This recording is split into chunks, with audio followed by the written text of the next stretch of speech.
देखिए, आलोक स्टडी में आप लोग का स्वागत है। हमारे टॉपिक में आते हैं, इधर-उधर की बात नहीं करते। सबसे पहले बात है, आज पढ़ेंगे पहले संविधान की अनुसूचियाँ। जब 26 जनवरी 1950 को जब हमारे भारत में संविधान लागू की गया था, उसमें 8 अनुसूचियाँ थी, लेकिन 8 वर्जन में 12 है।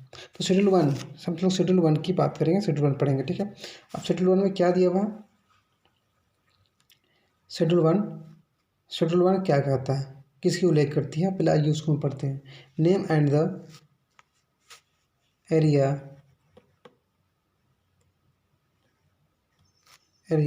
of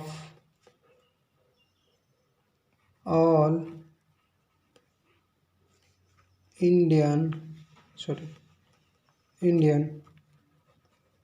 state and union territories, ठीक है। टेरिटरी अनुसूची क्या कहता है? अनुसूची कहता है कि भारत के सभी राज्यों एवं केंद्र शासित संघ के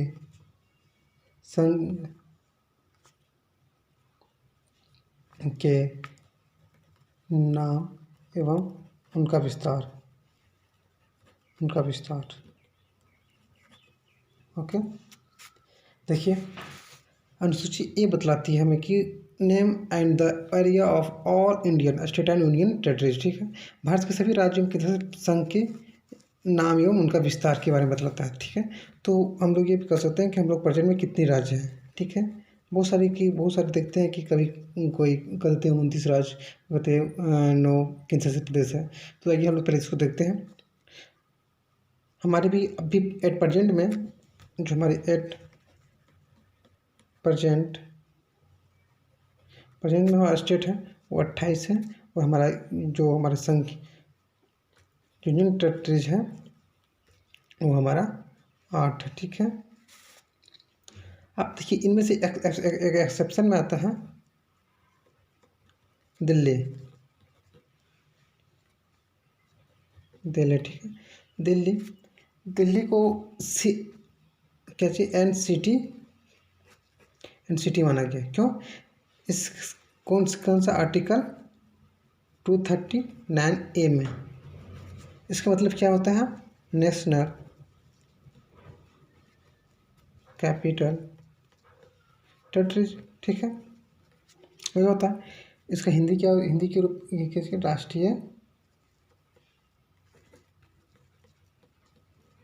राष्ट्रीय राजधानी क्षेत्र, ठीक। इसको माना जाता है आर्टिकल एनसीटी। इसको क्यों माना जाता है? आर्टिकल इसमें यानी कि इनको एनसीटी माना जाता है किसके तहत? आर्टिकल 239A के तहत इसे एनसीटी की मान मानते हैं। लेकिन हाँ, जो ये दिल्ली है ये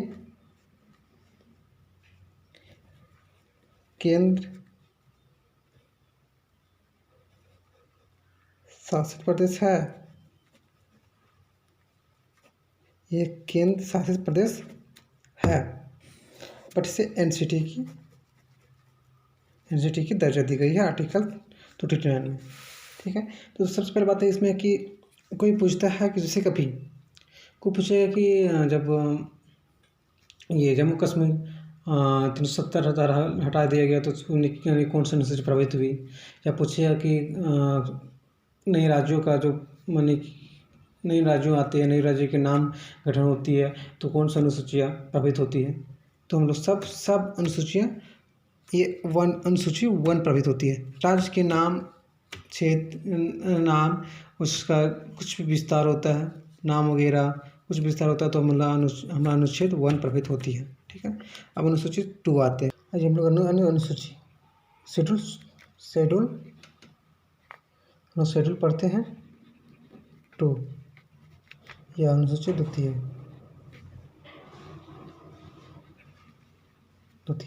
अब ये क्या कहता है, तो ये अनुसूची कहता है about the salary allowances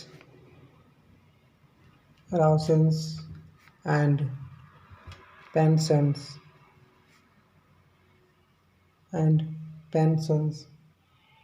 pension of different government officer।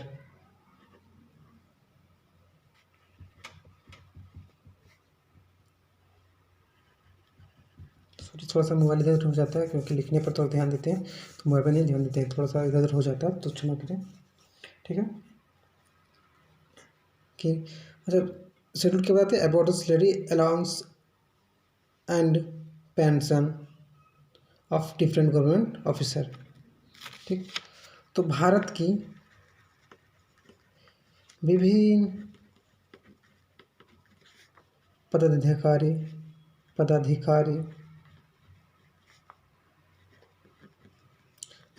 अधिकारियों के वेतन एवं भत्ते, ओके, भत्ते के विषय में दिया होता है। ठीक है, अभी बता सकते हैं आप लोग, जैसे कि आप about the salary allowance and pension of different government officer. ठीक है, जैसे कि हमारा हो गया प्रेसिडेंट हो गया, ठीक है, प्राइम मिनिस्टर हो गया, वाइस प्रेसिडेंट हो गया, गवर्नर हो गया, कैग हो गया, ये एजी हो गया, सॉलिसिटर जनरल हो गया। ठीक है, तो इन लोग का सारा सैलरी आखिर कौन सा मिलता है, तो कहाँ से मिलता है। ठीक है, अच्छा कहाँ से मिलता है, कौन इन लोग का सैलरी है, इन लोग का कौन डिसाइड करता है। तो आइए हम लोग देखते हैं कि डिसाइड कौन करता है इन लोग का सैलरी। इसका उल्लेख तो शेड्यूल 2 में है, लेकिन बट इसका सैलरी कौन डिसाइड करता है कि कितना देना चाहिए। ठीक है, तो जितना भी है सभी का डिसाइड करती है पार्लियामेंट। ठीक है, तो हम कह सकते हैं कि जो डिसाइड करती है जो सैलरी इन लोग का, तो ये पार्लियामेंट कौन सी करती है, पार्लियामेंट। ठीक है, पार्लियामेंट यानी कि संसद करती है। ठीक है, डिसाइड कौन करती है, सैलरी का डिसाइड कौन करती है, इन लोग का सैलरी डिसाइड करती है पार्लियामेंट। ठीक है, अच्छा ये कह सकते हैं। ठीक है, और इसमें कुछ बात है, जैसे कि अटॉर्नी जनरल। ठीक है, अटॉर्नी जनरल, ठीक, इसको हिंदी का रूपांतरण है महान्यायवादी, एंड हो गया सोलिसिटर जनरल। ठीक है, सोलिसिटर जनरल यानी किसका हिंदी रूपांतरण हो गया, महाधिवक्ता। ठीक है, अब इन लोग का जो सैलरी होती है ये डिसाइड कौन करती है, इन लोग का डिसाइड कौन करती है, तो डिसाइड करती है प्राइम मिनिस्टर। ठीक है, कौन, प्रेसिडेंट करती है, सॉरी प्रेसिडेंट करती है। ठीक, प्रेसिडेंट करती है। सॉरी थोड़ा सा लिखने में थोड़ा सा उधर जाते हैं, तो थोड़ा फ़ोन नहीं पकड़ पाते हैं सही से, थोड़ा सा इधर होगा, मैनेज कर लीजिएगा। ठीक है, तो ठीक है,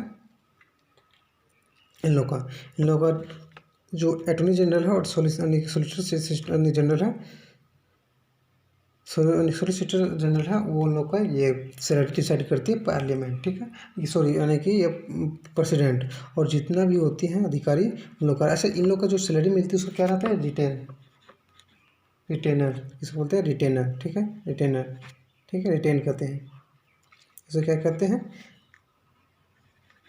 रिटेनर।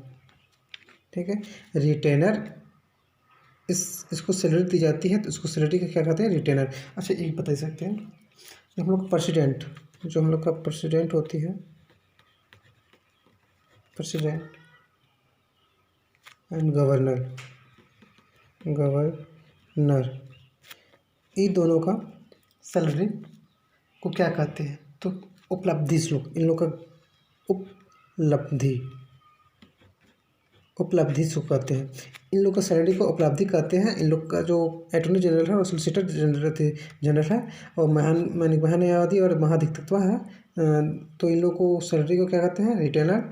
और इन लोग का और जितना भी हमारे प्राधिकारी, जो हमारी गवर्नमेंट प्राधिकारी हैं, उन लोग के वेतन कौन डिसाइड करती है? पार्लियामेंट। ओके, तो सबसे पहली बात है कि यदि कोई पूछे कि सैलरी और भत्ते के बारे में, तो किस अनुसूची को प्रभावित करती है, तो आप लोग बोलिएगा 2। ठीक है, ठीक है। आप लगाते हैं, आप आते हैं शेड्यूल 3 में। ओके, आइए हम लोग शेड्यूल 2 में आते हैं। क्या है? शेड्यूल 2,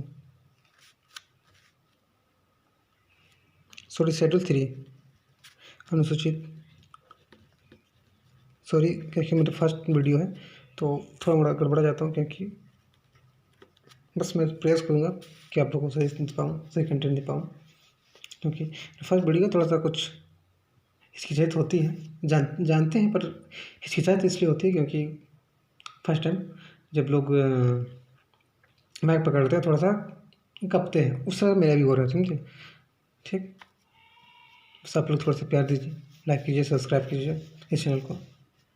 ठीक, आते हैं पहले, सबसे पहले आते हैं पहले फिर ये शेड्यूल 3 क्या कहती है? About the oath to the different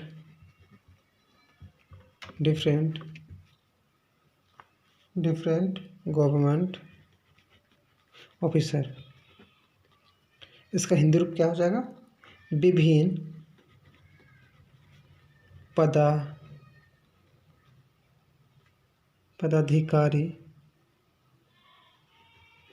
अधिकारियों। ऑथ का हिंदी क्या होता है? शपथ। ठीक है, हिंदी लिखिए, पदाधिकारियों की शपथ ग्रहण के बारे में। इसके बारे में हम लोग डिटेल से बात करेंगे कि पार्लियामेंट यानी कि सॉरी प्रेसिडेंट किसके पास ये शपथ लेते हैं। हमारा जो प्राइम मिनिस्टर है उस किसके पास शपथ लेते हैं। हमारे जो बहुत सारे जितने भी हमारे संसद पार्लियामेंट काम करती है, हमारे कितने भी सभी लोग कहाँ से शपथ लेते हैं, कौन शपथ नहीं लेते हैं। ठीक है, किसी गोपनीय शपथ होता है, सबके बारे में हम लोग आगे पढ़ेंगे। इसलिए कभी अनुसूची पढ़ रहे हैं तो अनुसूची पढ़ते हैं, तो अनुसूची के लेवल तो सब कुछ दिया हुआ है, तो अगर हम लोग डिसाइड करेंगे तो यानी कि डिफाइन करेंगे तो फिर हम लोग बहुत लंबा चलेंगे। तो हम लोग सबसे पहले बातें क्यों लाते हैं अभी शेड्यूल 3 क्या बताता है? About the auth of the different government officer. ठीक है, विभिन्न पदाधिकारियों का शपथ ग्रहण के बारे में बतलाता है कि ये क्वेश्चन पूछ सकता है कि अगर हमारे राष्ट्रपति अगर शपथ लेते हैं तो हमारी कौन सी अनुसूची प्रभावित होती है। ठीक है, कौन सी अनुसूची में जाती है। ठीक है, तो हमारा 3। ठीक है, अब अनुसूची 4 अच्छा कुछ बात कर लेते हैं। ठीक है, थोड़ा कुछ बताते हैं इसमें। देखिए, जो हम लोग को प्रेसिडेंट है, प्रेसिडेंट वो जब शपथ है तो कौन सी आर्टिकल प्रभावित करती है? 60। अब वाइस प्रेसिडेंट हमारा शपथ लेते था 69। और जो हमारा गवर्नर है वो कौन सी अगर शपथ लेती है तो हमारा 159 आर्टिकल जो आर्टिकल है इन लोग प्रभावित होती है। ठीक है, आर्टिकल ये प्रभावित होती है। ठीक है, अब शेड्यूल 4 की बात करें। ठीक, अनुसूची 4 के बारे में। ठीक है, बात करें तो ये लकोट यानी शेड्यूल बात करें तो allocated of member of Rajya Sabha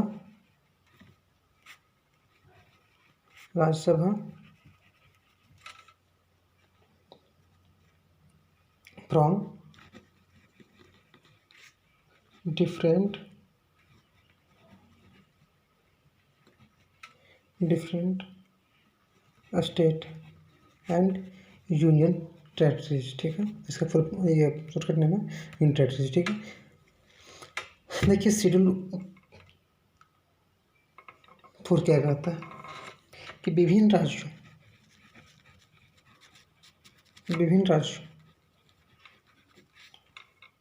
एवं संघ शासित प्रदेश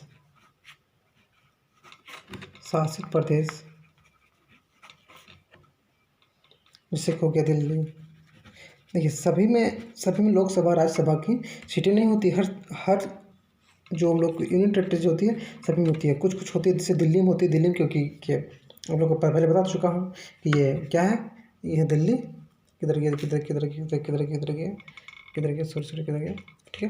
क्या है वो NCT है, क्या नेशनल कैपिटल टेरिटरीज है, ठीक है। इसीलिए उसमें राज्यसभा की सीटें होती है। और एक कौन सी होती है, पांडिचेरी, ठीक है, पांडिचेरी, ठीक है। पांडिचेरी में राज्य सदस्यों का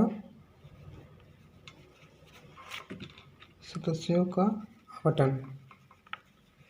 हम लोग सब जानते हैं किससे कि अभी हम लोग चुनाव होते हैं, कभी बहुमत पार्टी होती है, जो पार्टी ज़्यादा सीटें लाती है उसमें से ही बहुत सारे अध्यक्ष बनते हैं। तो उसी का जैसे कि राज्यसभा का होता है, उसी का आवंटन के बारे में ही बताया गया है, ठीक। शेड्यूल 4 में। अब आते हैं हम लोग शेड्यूल 5 में।